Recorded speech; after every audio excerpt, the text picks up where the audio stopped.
Hey, double the crowd the last time. Must have got a win. Steve, I mean, start on Tuesday night's results. I mean, a fantastic result, and you finally got that first away win as well. Yeah. I mean, obviously 2 tough away games. Logistically, was a lot of travelling involved. So you consider the performance the players put out on Tuesday, energy-wise and effort-wise and commitment. It was fantastic. So yeah, it's been obviously a long time coming for the lads, but obviously that's going to build confidence. And in terms of performance as well, you mentioned about confidence there, and now I suppose the key is stringing together a few performances and results. Yeah, absolutely. You know, they set the standard on Tuesday night with the as I say, with the work rate, and not just that, the way they played. Obviously, things could have been better, which you're never going to get a complete performance. A little bit more composure maybe around the box, and it might have been a bigger margin of victory. But obviously, that's a bit nitpicking. But that's what I'm here for. You know, I'm here to try and get the very best out of them and keep the standards very high if we can. Your first home game on Saturday, and it could be a tough one really. Dover, top of the league, but you've beaten them once this season at Macclesfield. What's the key to beating Dover? Match, or even better, every individual battle, I would say, against Dover.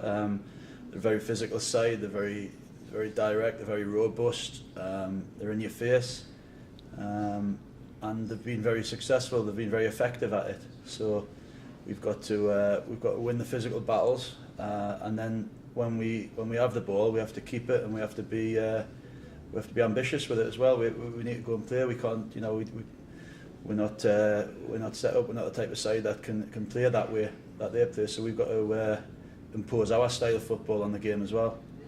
But as I say, the starting point is winning the battles. And they've got a very good defensive record, Dover as well, second best in the league. So how are you going to look to sort of break that down? Well, you know, we've got talented players. We've got you know, Jordan Burrow the other night put in almost what you consider a complete centre forward performance. He held the line really well on his own. Chased defenders all night, won his aerial battles, held the ball up when he needed to, and then obviously scored the goals. And we just need to make sure that make sure when we've got the ball we're creative with it as well. You know, they've got a lot of big lads. We've got some very talented footballers with quick feet. We've got to take advantage of that. And 3 games into your managerial career here, I mean, how are you finding life? How are you settling in?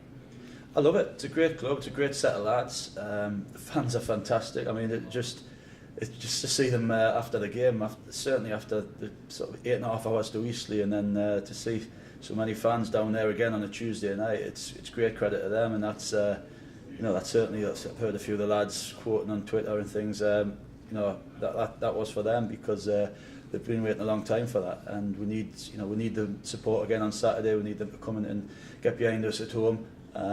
Because you know, the only way we're going to achieve what we hope we can achieve is together, fans, staff at the club, players, all going in the same direction.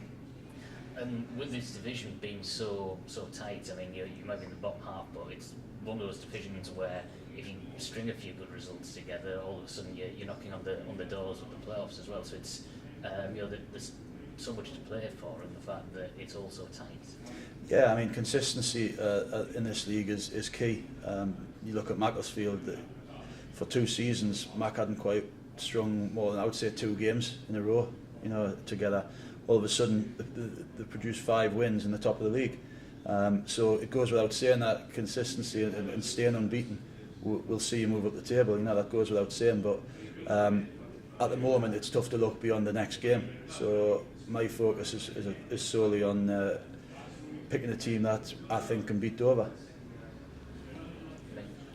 You've had 3 games as manager now. Has there been anything that's maybe surprised you or you didn't expect coming into the management game? We've got a really good squad of players.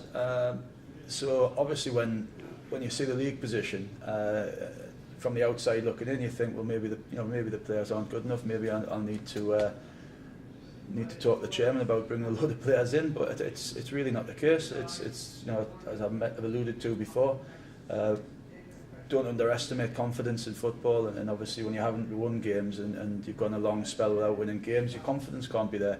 As I say, my job's to try and slowly get the confidence back into the players, so they're going out into games like Saturday without being arrogant but expecting to win. But it's tough because we're not backed up by a load of points at the moment, but slowly but surely I can feel the confidence coming back to the lads. They've got to have been buoyed by the performance the other night, because as I say, it wasn't a lucky win away from home. It was a dominant 2-0, which arguably, if you're being picky, could have been 3 or 4.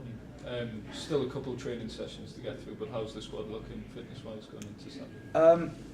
The only concern the other night was Callum Williams had hurt his knee first half, so it was a forced decision to change that. Just waiting to see how he is today, but apart from that, Monty should be stepping his training up again. We took him down there, but he wasn't quite ready. It's a bit of a risk putting him on the bench, to be honest with you, so hopefully he'll get through the next 2 sessions, and then with a bit of luck, with the exception of maybe Jamal, hopefully got a fully fit squad to choose from. Right. As a person from the region yourself, you know how much football is ingrained in the culture here, so what can you say to the people of the region that would maybe persuade them to come and support Gateshead this weekend?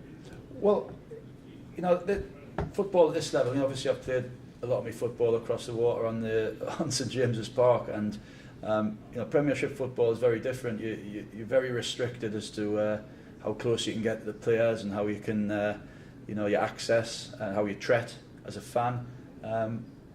You come watch games in this league. You feel part of it, and that's what I'd say to people. Come down.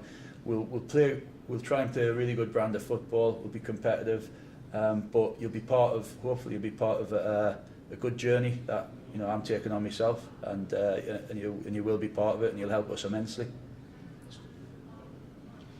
Tuesday night, just going back to that again. After what happened last Saturday at Eastleigh, you must have been delighted with the character of the side to bounce back with a win. It's such a big club. Yeah, I mean, Eastleigh was a frustrating game because obviously you can't give teams a leg up at this level, in any level, but we did. We give them a goal after 5 minutes, which was sloppy, a bit naive, and then they've got something to hang on to, and then obviously we claw our way back into the game, only to be done again with a sucker punch, where the linesman's not understood the rules, because there was a man on the line, but the man who scored was 2 yards behind the goalkeeper. So it's just the wrong decision, but we suffer from it. You hope as the season wears on they'll come back and even themselves out. But as I say, Eastleigh wasn't a bad performance. It was just two bad goals, the first one and the last one, that have cost us. Clean sheet the other night was fantastic. I put huge emphasis on defence and a huge emphasis on being hard to beat, and that's the first clean sheet as well. Even Buxton, we conceded a silly penalty. So it's just trying to eradicate the errors, the basic errors that probably boils down to concentration. But the only way to get through that is to work hard every day, and it becomes a habit. Does Saturday offer a chance to build some momentum? Obviously, a big game here against the league leaders. A win would really kick things off. Yeah, absolutely. I mean, the lads won't need any motivation coming in against Dover. They know that anything less than 100% commitment, and we won't get the points that we need. But as I said before, everything I asked them to do on Tuesday night, they did. And if they respond the same way, and possibly take the chances a bit better and make better decisions at the other end of the field, will be a big match for Gateshead, yeah. And Chris Kinnear, a battle-hardened manager in the National League, look for picking wits against him.